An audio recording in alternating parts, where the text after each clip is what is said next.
हरे कृष्णा। आज की इस क्लास में सभी भक्तों का स्वागत है। हम कीर्तन से स्टार्ट करेंगे। जय राधा माधव कुंज बिहारी, जय गोपी जन वल्लभ गिरिवरधारी,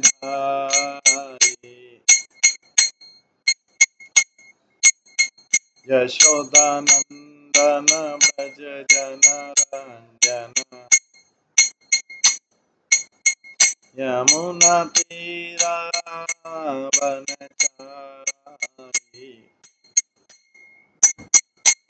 जय राधा माधव कुंज बिहारी।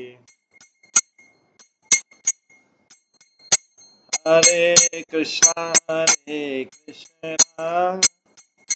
कृष्णा कृष्णा हरे हरे, हरे राम राम राम हरे हरे,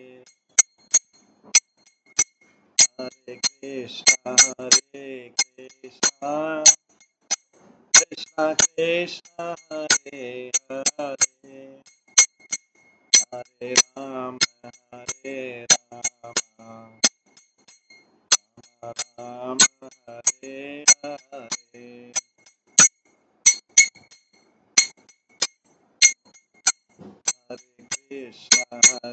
हरे कृष्णा कृष्णा कृष्णा हरे हरे, हरे राम राम हरे हरे, हरे कृष्णा कृष्णा कृष्णा हरे हरे, हरे राम राम राम हरे हरे, हरे कृष्णा कृष्णा कृष्णा हरे हरे, हरे राम राम राम हरे हरे, हरे कृष्णा कृष्णा कृष्णा हरे हरे, हरे राम राम राम हरे हरे, हरे कृष्णा कृष्णा कृष्णा हरे हरे, हरे राम राम राम हरे हरे, हरे कृष्णा कृष्णा कृष्णा हरे हरे, हरे राम राम राम हरे हरे,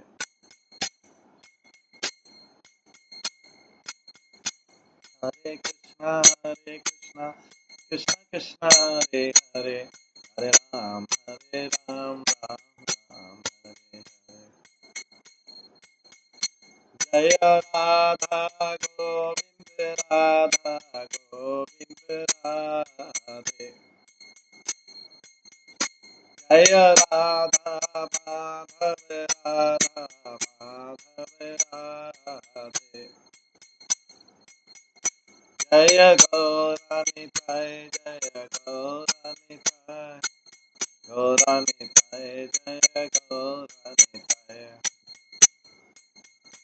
जय जय प्रभुपाद प्रभुपाद प्रभुपाद, जय जय प्रभुपाद, निताय गौर हरि बोल, हरि बोल, हरि बोल, निताय गौर हरि बोल।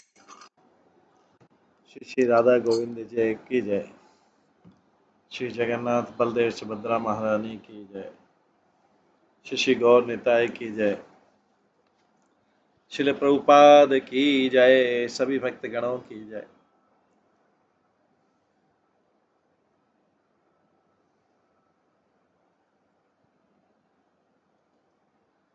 कल हम श्रवण कर रहे थे उपाख्यान उपदेश के ग्रंथ से श्री भक्ति सिद्धांत सरस्वती ठाकुर द्वारा रचित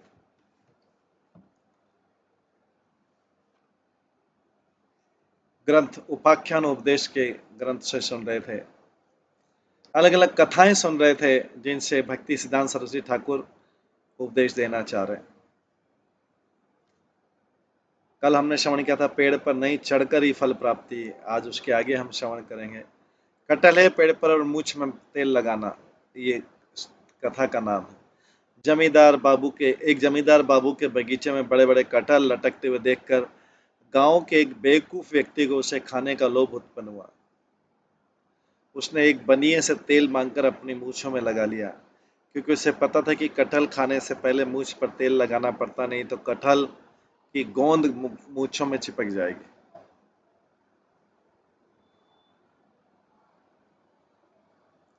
अब वो पेड़ की ऊंचाई पर चढ़ने की कोशिश करने लगा,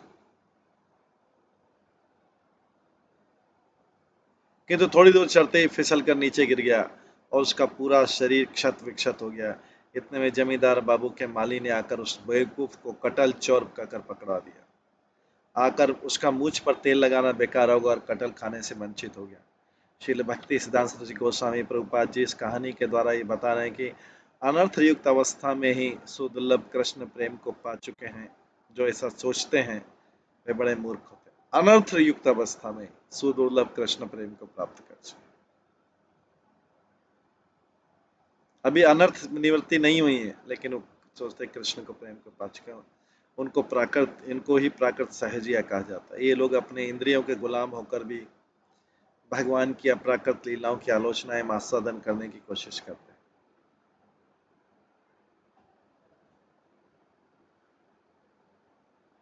सदगुरु के अनुगत्य में रहकर कृष्ण प्रेम की प्राप्ति न करके अपने आप ही मधुर रस का आस्वादन करने का लोभ इनमें रहता है।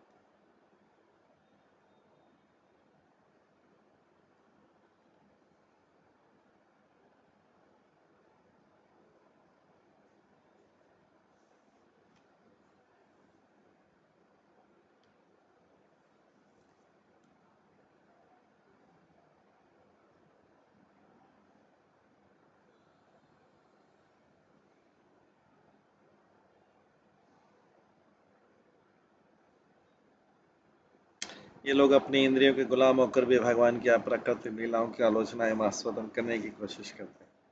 सदगुरु के अनुदिगत्य में रहकर कृष्ण प्रेम की प्राप्ति न करके अपने आप ही मधुर रस का आस्वादन करने का लोभ इनमें रहता है। जो कार्य अनर्थ निवृत्ति के बाद करना चाहिए वो ये लोग कार्य पहले ही करने की कोशिश करते हैं, इसलिए इन्हें माया की चोट खानी पड़ती है। इसलिए गुरु वैष्णवों के अनुगत्य में रहकर मुनि की कृपा से प्रेम लाभ की चेष्टा करने पर चाहिए, प्रेम लाभ की चेष्टा करना चाहिए, परंतु कच्ची अवस्था में प्रेम आस्वादन की चेष्टा करने पर माया का दंड भोगना पड़ेगा।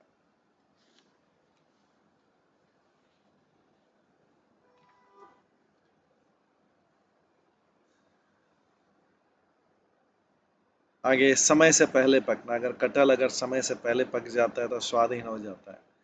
गाय बकरी आदि जानवरों के अलावा इसे कोई नहीं खा सकता।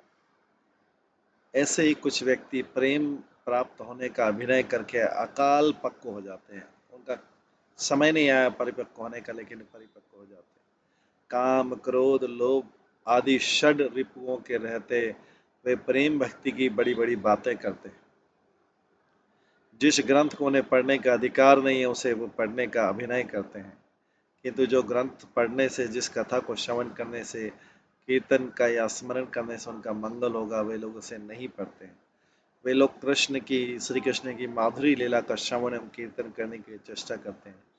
वे लोग बनावटी लीला का स्मरण करके विद्यापति चंडीदास आदि वैष्णव कवियों की पदावली, गीत गोविंद रास पंचादि आदि ग्रंथ पाठ का अभिनय करके अनाधिकारी चर्चा करते हैं। इसे अकाल पक्व कहा जाता है। वे लोग अपने आप ही रसास्वादक भोगी बनना चाहते हैं, इसलिए इनकी चैतन्य वृत्ति विकसित नहीं होती। ये लोग भक्ति सिद्धांत के विचारों को शुष्क ज्ञानी एवं अपने आप को रस में डुबोए हुए साधक मानते हैं। ये लोग भक्ति राज्य में जंजाल स्वरूप है।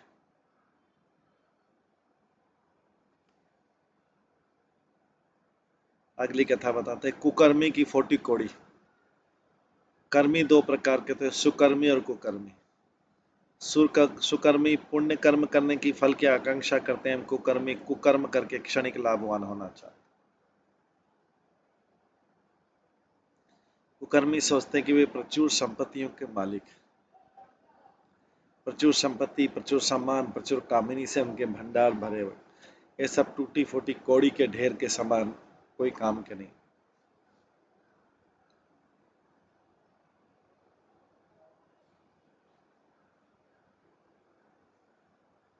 जो व्यक्ति कनक कामिनी एवं प्रतिष्ठा को कृष्ण की सेवा में नियुक्त नहीं करते हैं, उनकी ये सब संपत्ति फूटी कौड़ी के समान है। इस तरह के व्यक्ति कुकर्मी होते हैं।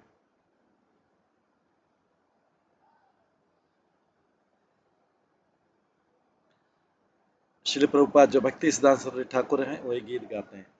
तोमार कनक भोगेर जनक, कनकेर द्वारे सेवह माधव। कामिनीर काम नहे तब धाम, ताहरे मालिक केवल यादव। वैष्णव रे पाछे प्रतिष्ठा छे, नाता ते नहे कभु अनित्य वे, ताते क नहे कभु अनित्य वैभव। इन पदों का तात्पर्य कि कनक अर्थात अर्थ के द्वारा लक्ष्मीपति नारायण की सेवा करनी चाहिए। श्री भगवान के नाम रूप गुण के प्रचार में जिस अर्थ का उपयोग होता है, उसी अर्थ का वास्तव में सद्व्यवहार होता है, वही परमार्थ है। जो अर्थ कृष्ण के नाम प्रचार में नियुक्त न होकर केवल अपने भोग में लगता है, वही कुकर्मी की फूटी कौड़ी है।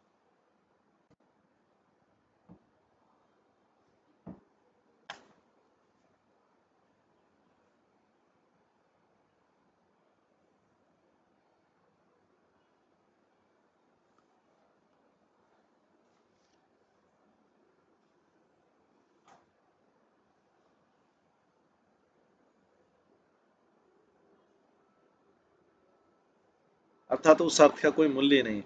कामिनियों की चेतन आत्मा को कृष्ण भोग में नियुक्त करना पड़ेगा।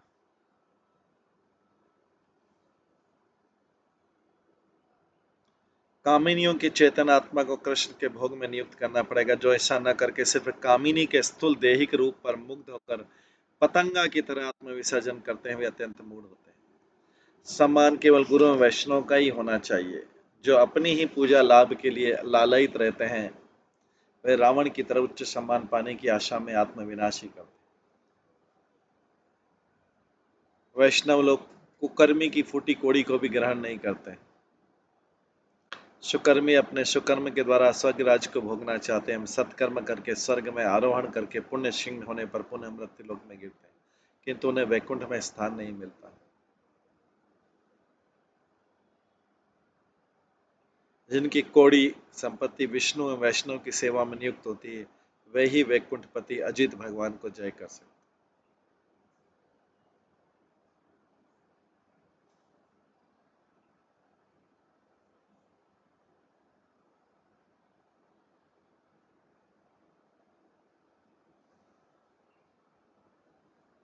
श्रील भक्ति सिद्धांत सरस्वती गोस्वामी प्रभुपाद कहते हैं कि हमें कर्मी न बनकर शुद्ध भक्तों के दासानुदास बनने की चेष्टा करनी चाहिए।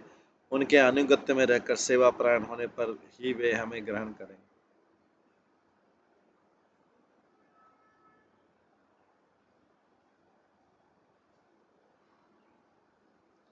अगली कथा है गिलहरियों का सेतु बंधन।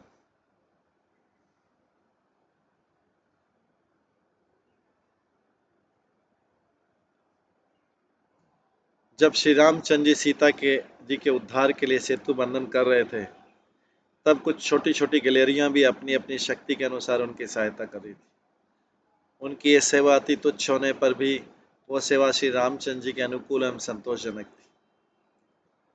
भक्ति सिद्धांत सूर्य ठाकुर कहते हैं कि जो जीव शुद्ध सदगुरु एवं शुद्ध वैष्णव के अनुगत्य में रहकर निष्कपट रूप से अपनी अपनी शक्ति के अनुसार आचरण करके श्री चैतन्य के नाम में प्रेम प्रचार के कार्य में आत्मनियोग करते हैं, वे बाह्य दृष्टि से अति सामान्य लगने पर भी श्रीमन महाप्रभु एवं उनके भक्त उनसे प्रसन्न रहते हैं और उन्हीं के द्वारा लोकहित हेतु महत् कार्य संपन्न हो सकते हैं।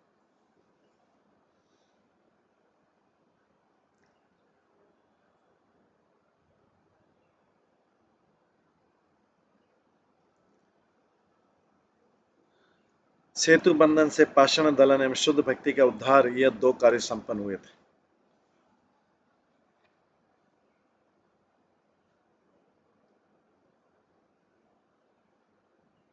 रावण के रूप में भोगी एवं त्यागी संप्रदाय शुद्ध भक्ति रूपी सीता को हरण करना चाहते हैं।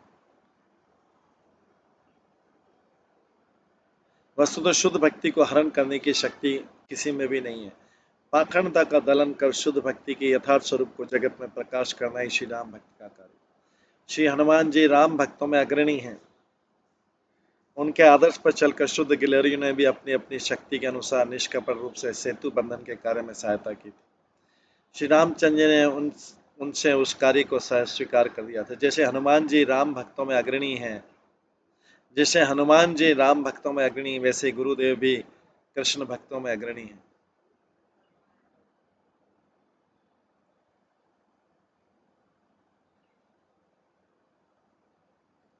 इसलिए अपनी अपनी शक्ति के अनुसार निष्कपट रूप से श्री गुरु की सेवा में सहायता करने पर उससे अपना व्यक्तिगत मंगल, जगत का मंगल एवं भगवान का संतोष विधान होगा। आगे गुरु को छोड़कर कृष्ण का भजन करना। श्री गुरुदेव और वैष्णव की सेवा एवं दया की भी परवाह न करके भगवान को प्राप्त करने की चेष्टा करना मूर्खता। श्री गुरुदेव और वैष्णव की सेवा एवं दया की भी परवाह न करके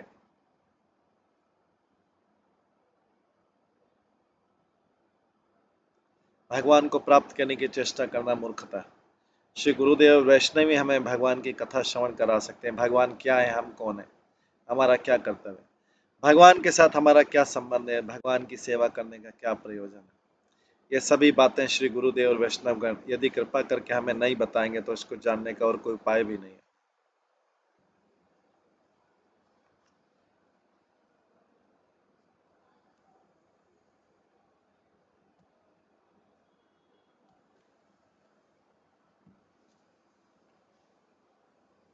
इसलिए अपनी अपनी शक्ति के अनुसार निष्कपट रूप से श्री गुरु की सेवा में सहायता करके उनसे उससे अपना व्यक्तिगत मंगल, जगत का मंगल एवं भगवान का संतोष विधान होगा।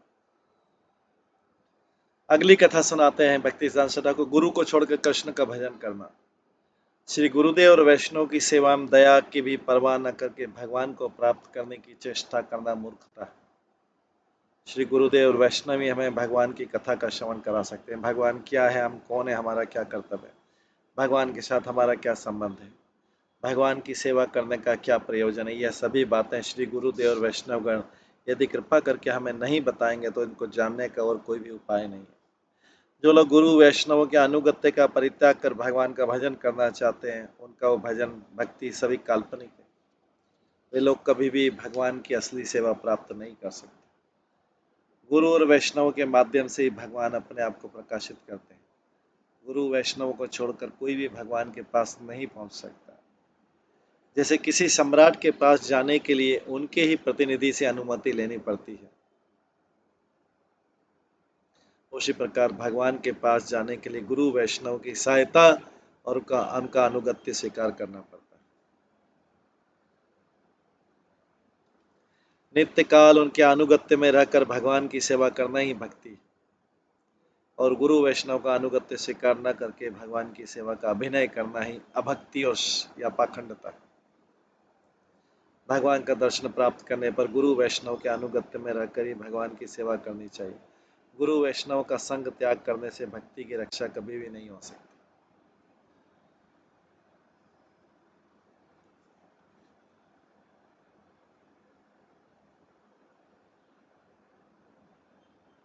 अगला है गुरु के ऊपर गुरुगिरी। गुरु के ऊपर गुरुगिरी या खुदा के ऊपर खुदागिरी करना, अर्थात शिक्षक को शिक्षा देना।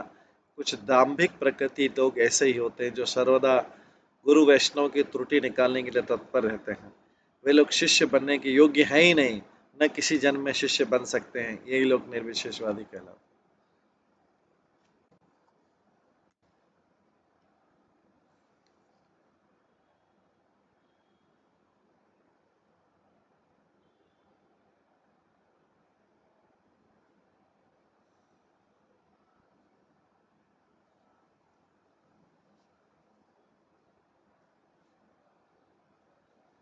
कुछ एक व्यक्ति तो श्री राम, श्री कृष्ण और श्रीमन महाप्रभु जी में भी त्रुटियां निकालते हैं। वे लोग कहते हैं कि श्री कृष्ण ने पांडवों का पक्ष लेकर पक्षपात किया, वे दुर्नैतिक थे। रामचंद्र अपनी स्त्री में आसक्त थे। चैतन्य देव ने अपनी माता में स्त्री को अनाथ करके अन्याय किया था और जगाई माधाई को मारने के लिए अत्यंत क्रोधित होकर चक्रों का आह्वान किया था। वे तरह तरह के स्वादिष्ट भोजन करते थे, यह सब कर खुदा के ऊपर खुदागिरी करते। महाप्रभु के घर से कुछ चींटियों को जाते देख रामचंद्रपुरी नाम के एक सन्यासी ने दोषारोपण किया कि महाप्रभु मिष्ठान खाते हैं। रामचंद्रपुरी अपने गुरुदेव माधवेंद्रपुरी को कृष्ण प्रेम में क्रंदन करते हुए देखकर कहते थे कि जो ब्रह्मविद होते हैं उन्हें इस तरह से क्रंदन नहीं करना चाहिए। यह भी गुरु के ऊपर गुरुगिरी हुई।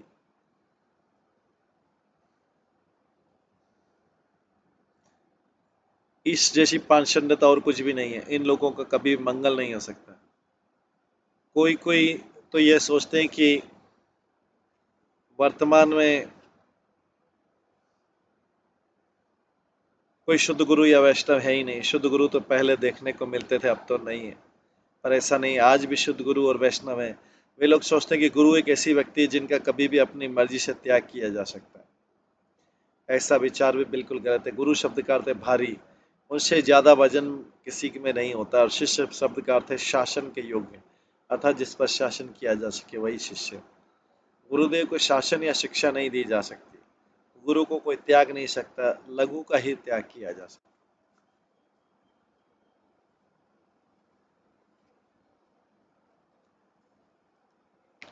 बाण राजा अपने को महादेव जी का परम भक्त समझकर बड़ा ही अभिमान करता था। उसने महादेव की कृपा से इस सहस्त्र बाहु प्राप्त की थी और अभिमान में फूलकर उसने महादेव से युद्ध किया था। महादेव ने बाण राजा को अभिशाप भी दिया एवं अंत में बाण राजा की मृत्यु हो गई।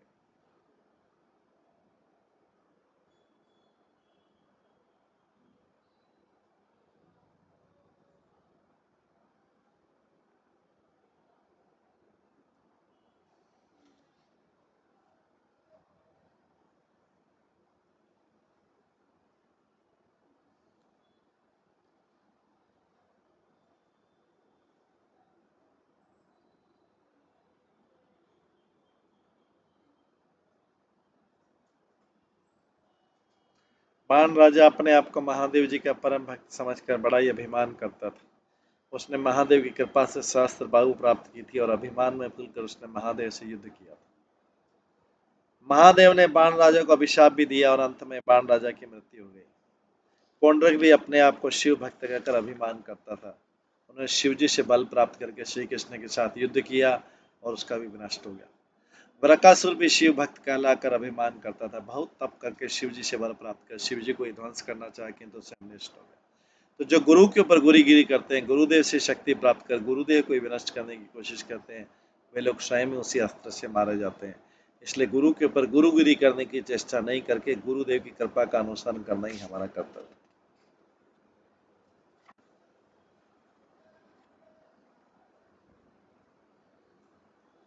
भक्ति सिद्धांत सरस्वती ठाकुर अगली कथा सुनाते हैं। नदी सूखने पर ही नदी के पार जाऊंगा। एक व्यक्ति को हमेशा अपने घर में रहना पसंद था।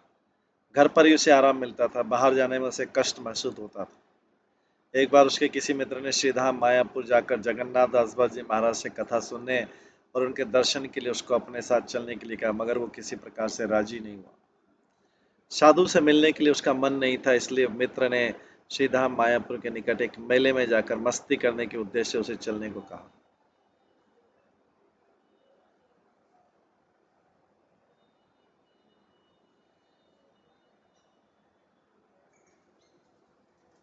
तब वो तुरंत राजी हो गया।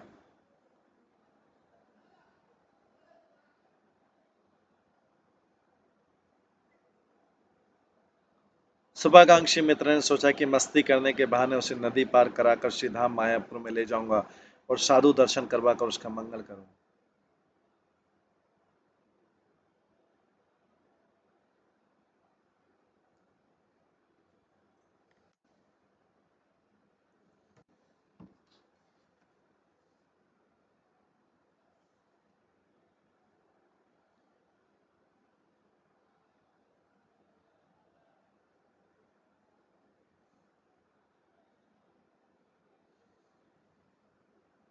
मेले में मस्ती करने के बहाने जब नदी पार करने के लिए कहा तो वो तरह तरह के बहाने करने लगा। हम तो उसने कहा अभी तो वर्षा का समय है, जाड़े के समय जब नदी सूख जाएगा तब नाव में भी चढ़ने की आवश्यकता नहीं रहेगी, क्योंकि नाव में चढ़ने से मेरा मन घबराता है और उल्टी भी होती है, इसलिए उस समय पैदल चलकर ही नदी पार कर लेंगे। उस समय हम दोनों ही आएंगे और श्री धाम मायापुर का दर्शन करेंगे।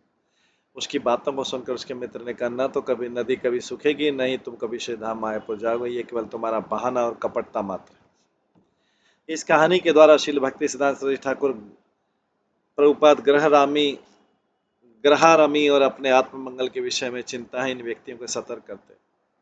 वे कहते थे कि जो ये सोचते हैं कि हम संसार के तरह तरह के अभाव में असुविधाओं को मिटा लें, पुत्र कन्या को पढ़ा लिखा लें, उनका विवाह कर दें और परिवार के भरण पोषण की व्यवस्था कर दें, उसके बाद ही श्री धाम में साधु दर्शन के लिए चलेंगे, जो लोग ऐसा सोचते हैं वे लोग अपने आप को धोखा ही देते हैं।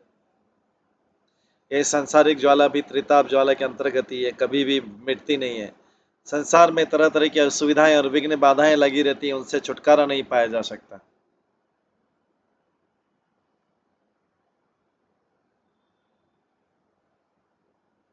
कोई भी आज तक इन्हें मिटाने के बाद भजन नहीं कर पाया।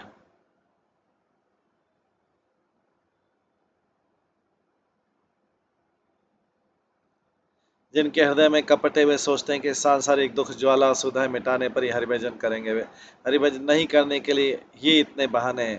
बुढ़ापे में भजन करेंगे, ऐसी सोच भी इस कपटता का स्वरूप है। इसलिए भक्ति विनोद ठाकुर कहते हैं, जीवन समाप्ति काले करीबे भजन ने बे करी ग्रह सुख, कखन एक था नहीं बले विज्ञ जन। भक्ति विनोद ठाकुर कहते थे, जीवन समाप्ति काले करीबे भजन एबे करी ग्रह सुख, कखन कथा नहीं बले विज्ञ जन।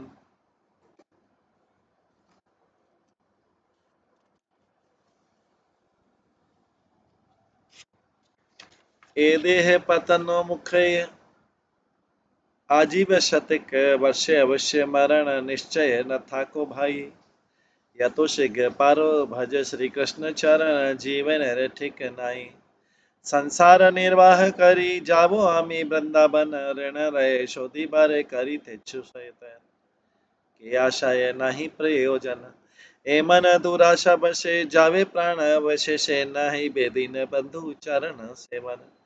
यदि सुमंगल चाओ सदा कृष्ण नाम गावो, ग्रहे था को बने था कोई थे तर्क कारण।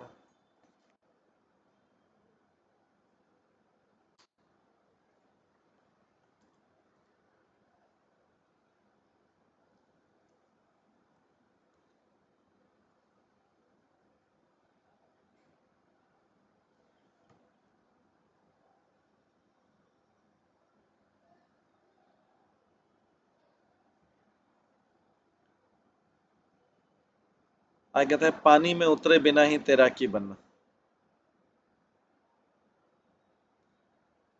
एक माँ अपने बच्चे को कभी भी पानी में उतरने नहीं देती थी, क्योंकि उसे डर था कि उसका बच्चा पानी में डूब जाएगा। एक पड़ोसी ने उसे तैराकी सीखने के लिए कहा कि ये सीखना तेरे भविष्य में काम आएगा। कभी कभी देश विदेश में जाते समय नदी को पार करते वक्त अगर दुर्घटनाग्रस्त हो जाए तो नदी पार भी नहीं कर सकेगा और प्राण भी गंवाना पड़ेगा। ये बातें सुनकर भविष्य में पानी में डूबने से अपने आप को बचाने के लिए वो तैराकी सीखने को तैयार होगा, किंतु पानी में उतरे बिना वो तैरना सीखना चाहता था। पानी में उतरे बिना वो तैरना सीखना चाहता था। ठीक उसी प्रकार हरिभजन न करने से परवर्ती काल में दुख भोगना पड़ेगा। हरिभजन न करने से परवर्ती काल में दुख भोगना पड़ेगा। इस आशंका से कई लोग सांसारिक लोग भजन के लिए राजी हो जाते हैं, किंतु गुरु ग्रह में रहकर कृष्ण शिक्षा दीक्षा रूपी हरिभजन की वैधि प्रणाली को ग्रहण कर हरिभजन करने के लिए राजी नहीं होते। यह कृत्य पानी में न उतरकर तैराकी बनने की इच्छा जैसा ही है। जैसा जैसे तैराकी सीखने के लिए पानी में उतरना जरूरी है, ठीक उसी प्रकार हरिभजन करने के लिए सच्चे साधु का अनुसंधान, सदगुरु का आश्रय ग्रहण करना, साधु संग करना भी बहुत जरूरी है। विघ्न बाधाओं से डरकर चुपचाप बैठे रहने से कभी भी हरिभजन नहीं होगा। हरिभजन के बिना जीवन मृत्यु के तुल्य।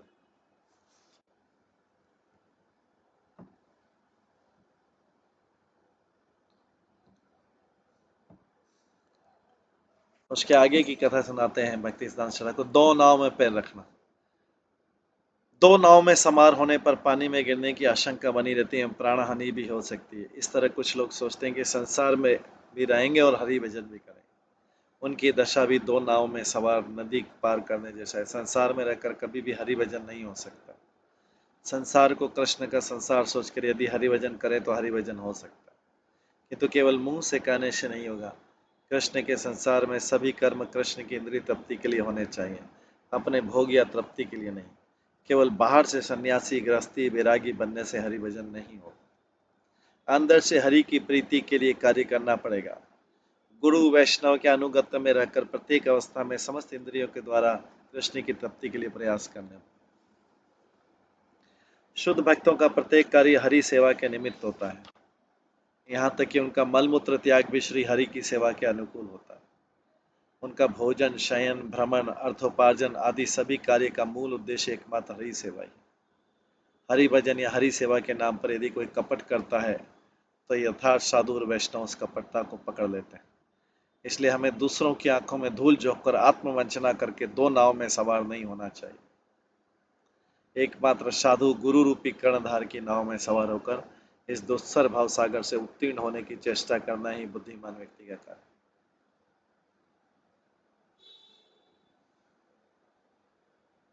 तो लोहार को ठगने की कोशिश के जैसे।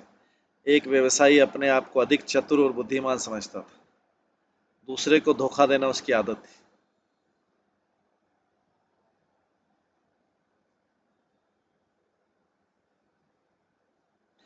एक बार वो बिना मूल्य के किसी से कुछ नारियल ले आया। उस नारियल को तोड़ने के लिए उसे कटारी की जरूरत पड़ी। उसके घर में एक पुरानी कटारी रखी हुई थी। उसे वह लोहार के पास ले गया और उसे एक नई और अच्छी कटारी बनाने के लिए कहा, किंतु उसने चालाकी करके उस लोहार से झूठ बोल दिया कि मैं लोहे का बहुत बड़ा व्यवसायी हूँ, मेरे पास बहुत अच्छा लोहा है, मैं तुम्हें ज़्यादा लोहा दूंगा और तुम मुझसे बिना मजदूरी के लिए कटारी बना देना, और जो लोहा बचेगा उसको तुम अपने पास रख लेना और उसको ही तुम अपनी मजदूरी समझ लेना। जिस लोहे को मैं तुम्हारे पास भेजूंगा ऐसा लोहा भारत में खोजने से भी नहीं मिलेगा, वो बहुत मूल्यवान है। ऐसी वाक चातुरी करके उसने लोहार को निकृष्ट किस्म का लोहा प्रदान किया। लोहार तो अभिज्ञ था, वो उस लोहे को देखकर ही समझ गया कि यह तो घटिया है। लोहार ने उसी लोहे से एक कटारी बनाकर बनिए को दे दी। उसे वो पसंद नहीं आया, लोहार के ऊपर खूब चिल्लाने लगा। तब लोहार ने कहा, लोहार को ठगने का यही नतीजा है। जो लोग हरि भजन करने का अभिनय करने आते हैं और गुरु वैष्णव को धोखा देने की कोशिश करते हैं या सेवा कार्य में धोखाधड़ी करते हैं, वे लोग फल प्राप्ति के समय उस बनिया के जैसे ठगे जाते हैं। हरि सेवा में धोखाधड़ी करने से स्वयं ही फंस जाते हैं, अर्थात माया में ही फंसे रहते हैं। उनका मंगल कभी भी नहीं हो सकता।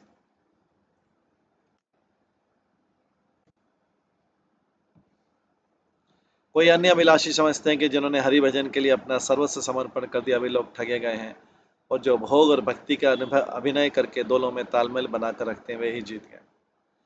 ये लोग भगवान को धोखा देने की कोशिश करते हैं, किंतु भगवान को कोई ठग नहीं सकता। चालाकी करके या धूर्तता से भगवान के राज्य को जय नहीं कर सकते।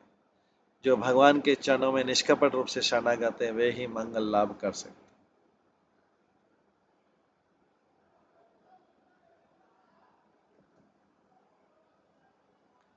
लोहार और कुम्हार। एक लोहार और एक कुम्हार में अच्छी मित्रता थी। एक दिन लोहार उस कुम्हार के मित्र के घर मिलने गया। लोहार के कार्य में हाथ बढ़ाने और उसके प्रशंसा पाने की कुम्हार की इच्छा हुई। कुम्हार छोटी हथौड़ी से पीट पीट कर कुछ मिट्टी के बर्तन बना रहा था। तभी लोहार ने यह देखकर एक बड़ी सी हथौड़ी लाकर उन बर्तनों को पीट पीट कर चूर्ण विचूर्ण कर दिया।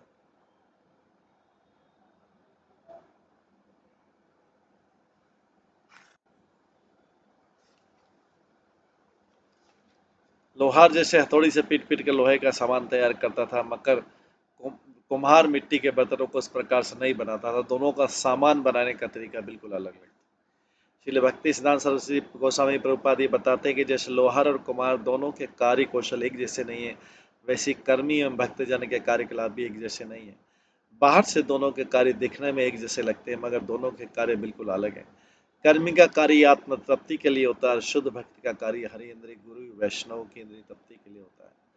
जिस कार्य से श्री कृष्ण की इंद्रिय तृप्ति न हो वो एवं आत्मा में हरि सेवा वृत्ति का जागरण न हो, उस कार्य को करने से कोई लाभ नहीं। इससे नास्तिकता की वृत्ति बढ़ती।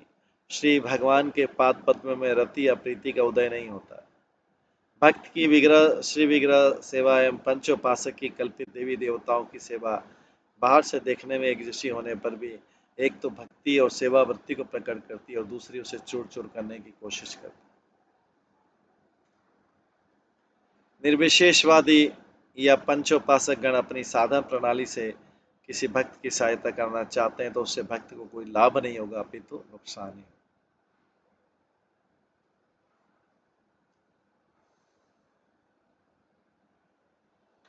आगे कथा, बेवकूफ माली और बेवकूफ पंडित। किसी जमींदार के पास एक माली और पंडित रहता था। वे दोनों ही नितांत बेवकूफ थे। एक दिन जमींदार ने देखा कि उसका माली बगीचे में जाकर पौधों में पानी न डालकर उन पौधों की डालियों में पत्ते पत्तियों पर पानी दे रहा। यह देखकर जमींदार ने उस माली को डांटा कि तुम क्या कर रहे हो, जड़ में पानी न देकर डाली फूल पत्तों में पानी दे रहे हो। क्या तुम्हें ये पता है कि ऐसे करने से पौधे सूख कर मर जाएंगे? तुम्हारे जैसा बेवकूफ इंसान मैंने कभी नहीं देखा है। पौधों के जड़ में जल दो, अल्प परिश्रम में सब स्थानों में जल पहुंच जाएगा। जड़ में जल देने से पौधा पत्ता फूल सब ठीक रहेंगे और पौधों में अच्छे अच्छे फल फूल होंगे।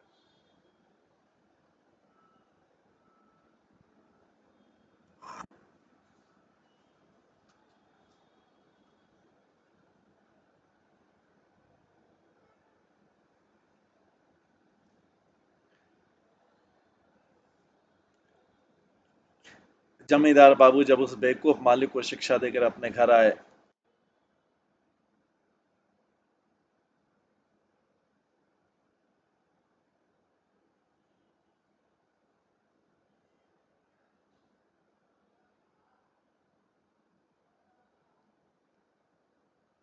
जमींदार बाबू जब उस बेवकूफ मालिक को शिक्षा देकर अपने घर आए तो अपने पंडित जी की बेवकूफी को देखकर माथा पकड़ कर बैठ गए।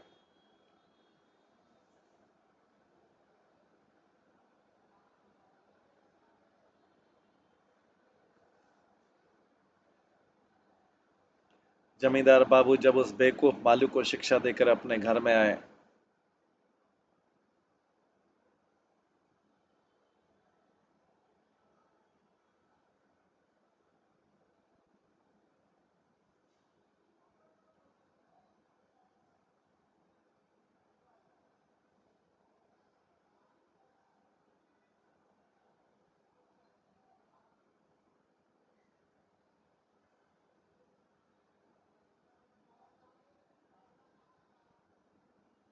जमींदार बाबू उस बेवकूफ मालिक को शिक्षा देकर अपने घर आए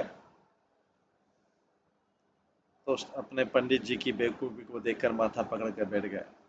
उन्होंने देखा कि यह पढ़ा लिखा पंडित अपने आसन पर बैठकर तरह तरह के पकवान खीर सुगंधित अन्न जो उत्तम घी में सना हुआ था उसे मिलाकर एक गोल पिंड सा बना लिया और थोड़ा सा कान में, थोड़ा सा नासिका के छिद्र में, थोड़ा आंख में, थोड़ा हाथ में, थोड़ा पाँव के ऊपर उच्च स्वर से पाठ करके करने लगा, जैसे ओम कर्णाभ्याम स्वाहा, ओम नासिकाभ्याम स्वाहा, ओम चक्षुभ्याम स्वाहा।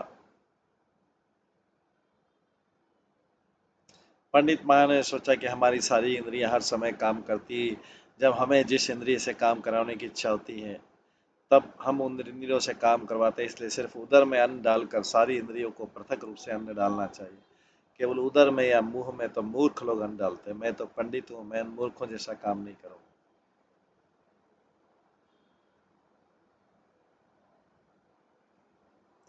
जमींदार बाबू इन पंडित महाशय के कार्यकलाप को देखकर आश्चर्यचकित हुए और उन्हें उदर में डालकर सारी इंद्रियों को तृप्त करने की सलाह दी और भागवत से प्रसंग सुनाए कि जैसे वृक्षों के जड़ में जल सिंचन से उसकी डाली पत्ते आदि सभी हरे भरे रहते हैं, उदर में अन्न डालने से सभी इंद्रियां तृप्त हो जाती। वैसे ही एकमात्र श्री कृष्ण की पूजा करने से जितने भी देवी देवता पितर हैं उन सबकी पूजा हो जाती।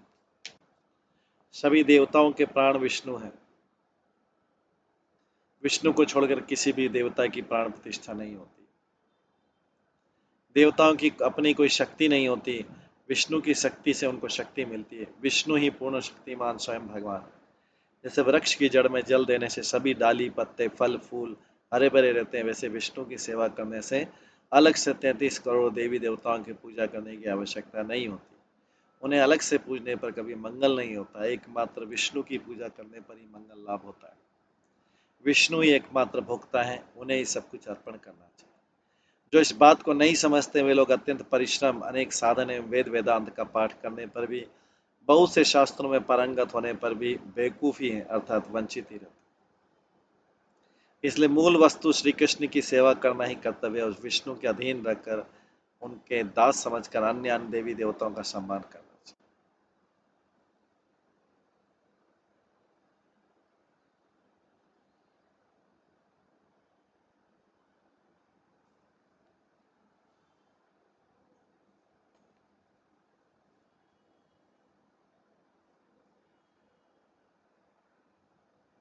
हाथ में पत्रा और कब मंगलवार के जैसे कुछ व्यक्ति ऐसे भी होते हैं जो सदगुरु एवं शुद्ध वैष्णव का सुदुर्लभ संग प्राप्त करने पर भी उनके उपदेशों को धारण नहीं कर सकते। कुछ व्यक्ति ऐसे भी होते हैं जो सदगुरु एवं शुद्ध वैष्णव का सुदुर्लभ संग प्राप्त करने पर भी उनके उपदेशों को धारण नहीं कर सकते। सदगुरु एवं शुद्ध वैष्णव की सेवा करने से सर्व सिद्धि होती है, इसलिए उनसे अलग से सिद्धि लाभ करने के लिए प्रश्न करना नितांत मूर्खता है। जो उनके उपदेशों को ध्यान से नहीं सुनते वे ऐसा ही प्रश्न करते। कुछ व्यक्ति तो हरि नाम को हरि या भगवान नहीं मानकर ये पूछते हैं कि भगवान कहाँ मिलेंगे, भगवान कैसे मिलेंगे आदि। अगर उन्हें यह कहा जाए कि हरि नाम ही साक्षात हरि है, शुद्ध तरीके से हरि नाम करने से ही हरि का दर्शन होता है, कली काल में श्री हरि शुद्ध नाम के रूप में दर्शन देते हैं, तो उनको इन सब बातों में विश्वास ही नहीं होता है। वे लोग इतने लापरवाह होते हैं कि हाथ में पत्रा है फिर भी पूछते हैं कि मंगलवार कब। अरे हाथ में रखे पत्रे को खोलने में यथार्थ विषय समझ में आ जाएगा। ठीक वैसे ही यथार्थ कल्याण चाहिए तो अपने सन्निकट में जो गुरु वैष्णव होती है उन्हीं के शरणागत होना पड़ेगा।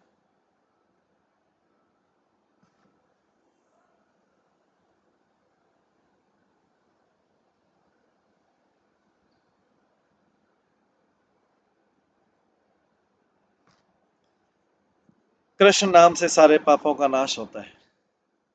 एक व्यक्ति के द्वारा मकड़ी मारी गई, उसके प्रायश्चित के लिए वह ब्राह्मण एक ब्राह्मण पंडित के पास पहुंचा और ब्राह्मण ने जैसा कहा उसने वैसा ही।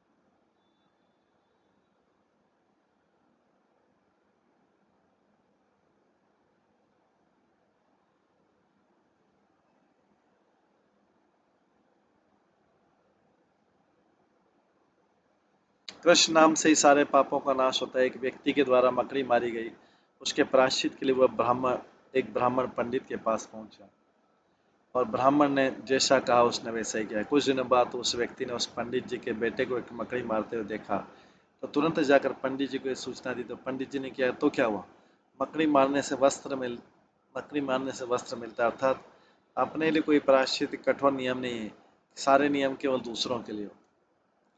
श्री चैतन्य महाप्रभु के समय सुबुद्धि राव नाम के एक महात्मा थे। तब हुसैन शाह बंग देश के राजा नहीं बने थे, तब उनका नाम था हुसैन खान। वे सुबुद्धि राय के यहाँ काम करते थे। हुसैन खान की किसी गलती पर सुबुद्धि राय ने उनसे उन्हें मार पड़ी, मगर बाद में हुसैन खान जब राजा हो गया तो सुबुद्धि राव को भूतपूर्व प्रभु जानकर उच्च राजपद पर नियुक्त कर दिया। हुसैन शाह की पत्नी अपने पति की मार को भूली नहीं थी, इसलिए वो पति को सब समय भड़काती रहती थी कि सुबुद्धि राय की हत्या कर दी जाए। राजा उसकी जो हुसैन शाह था उसकी बात से बिल्कुल सहमत नहीं हुए, तो उसकी पत्नी ने उसकी जाति भ्रष्ट करने के लिए कहा। तब राजा ने कहा कि यदि उनकी जाति भ्रष्ट कर देंगे तो मारे जाएंगे, किंतु उसने पत्नी ने कहा यदि उनकी जाति भ्रष्ट नहीं की गई तो वो अपना जीवन परित्याग कर देगी। तब राजा ने राज्य को सुबुद्धि राय की जाति भ्रष्ट कर दी। सुबुद्धि राय दुखी होकर स्मार्ट पंडित से अपनी समस्या का समाधान करने काशी पहुंचे। वहां के पंडितों ने भी उन्हें गर्म घी पान करके मृत्यु वरण करने के लिए कहा और अन्य पंडितों ने उन्हें प्रायश्चित के दूसरे तरीके बताए। हुसैन शाह की पत्नी उन्हें प्राण दंड देना चाहती थी। काशी के पंडितों ने भी प्राण दंड की सलाह दी, किंतु उनके मंगल के लिए किसी ने नहीं सोचा और न ही उसके मंगल के किसी ने सदुपदेश हुआ। सौभाग्यवश उस समय चैतन्य देव का काशी में आगमन हुआ। सुबुद्धि राय ने महाप्रभु को सारा वृतांत सुनाया। महाप्रभु ने उन सब पंडितों की बातों को त्याग कर सुबुद्धि राय को वृंदावन जाकर सब समय कृष्ण नाम संकीर्तन करने को कहा। उन्होंने कहा कृष्ण नाम ही सर्वशक्तिमान है, नाम ग्रहण के आभास मात्र से समस्त पाप भी नष्ट हो जाते हैं। शुद्ध नाम जीवा में उदित होने पर श्री कृष्ण के चरण की प्राप्ति होती है, अर्थात प्रेम लाभ होता है। श्री कृष्ण नाम से जीव की चेतन वृत्ति प्रकाशित होती है। प्रायश्चित आदि देह के दंडों के द्वारा अंतर का शोधन ही आत्मा का विकास नहीं होता।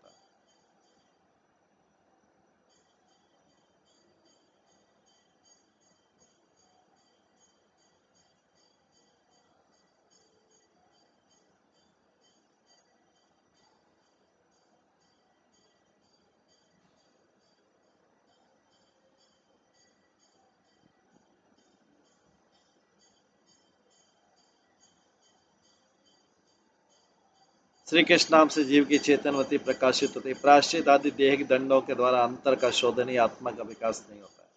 इसलिए पातक, अतिपातक, महापातक आदि के पाप भी हरि नाम के आभास मात्र से विनष्ट हो जाते हैं। इससे सभी का मंगल होता है। इसमें किसी प्रकार की कपटता नहीं होती।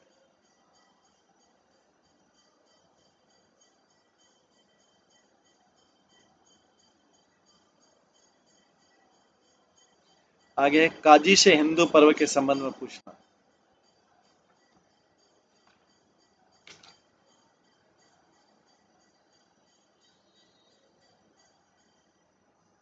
तो भक्ति सिद्धांत ठाकुर काजी दूसरे धर्म के नेता विचारक होते हैं, वे हिंदू धर्म का आचार प्रचार नहीं करते। अब यदि उनसे कोई हिंदू पर्व के विषय में पूछेगा तो उसका सही जवाब नहीं मिलेगा। तो भविष्य बहुत से ऐसे लोग होते हैं जो स्मार्ट पंडित नेता या फिर मायावादी के पास जाकर वैष्णव धर्म या शुद्ध भक्ति के संबंध में पूछताछ करते। तो ये कहानी और इसके आगे की जो है हम कल की क्लास में श्रवण करेंगे। आज की क्लास को यहीं पे विराम देते हैं। सभी भक्तों का बहुत बहुत धन्यवाद। सभी भक्तों के लिए एक बार हरे कृष्ण महामंत्र का जप करते हैं। हरे कृष्णा कृष्णा कृष्णा हरे हरे, हरे राम राम राम हरे हरे। श्री उपाख्या उपदेश ग्रंथ की जय। श्री भक्ति सिद्धांत सरस्वती ठाकुर की जय। श्रील भक्ति वेदांत स्वामी प्रभुपाद की जय। सभी भक्तगणों की जय। हरे कृष्णा कृष्णा कृष्णा हरे हरे, हरे राम राम राम